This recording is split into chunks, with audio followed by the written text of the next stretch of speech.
Uganda welcomed around 500,000 refugees from South Sudan last year alone. Most of these have found home here at Bidibidi settlement in northern Uganda. Bidibidi has quickly become one of the world's largest refugee settlements, housing more than 270,000 refugees.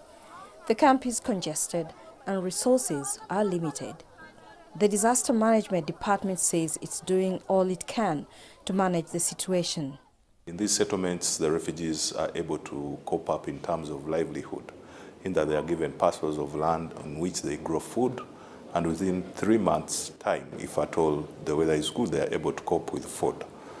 I think the basic necessity while in refugeehood is food, and this helps the government offset a number of or a big amount of funds that could have been spent on production of food.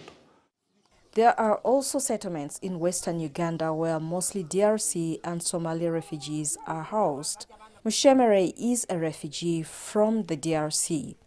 She lives at the Rwamwanja settlement.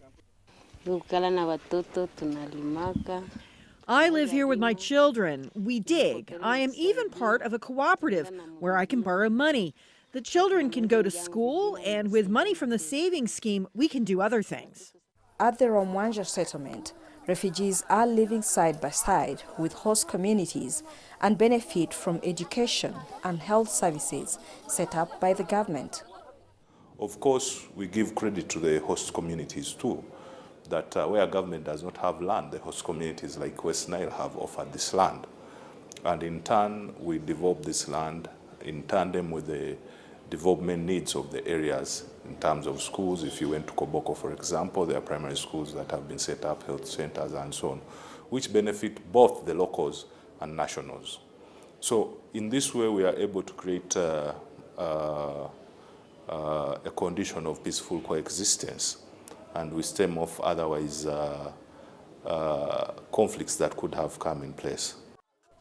Disaster officials estimate the country spends about $50 million on refugees annually. But aid agencies operating in the country have also been helpful. And appeals to the international community have been made for extra support. Uganda is the third largest refugee hosting country in Africa, and despite the challenges of dealing with the large numbers of refugees, the country says it will keep its doors open, and it's hopeful that the rest of the world will learn from its example. Isabel Nakirya, CGTN, Uganda.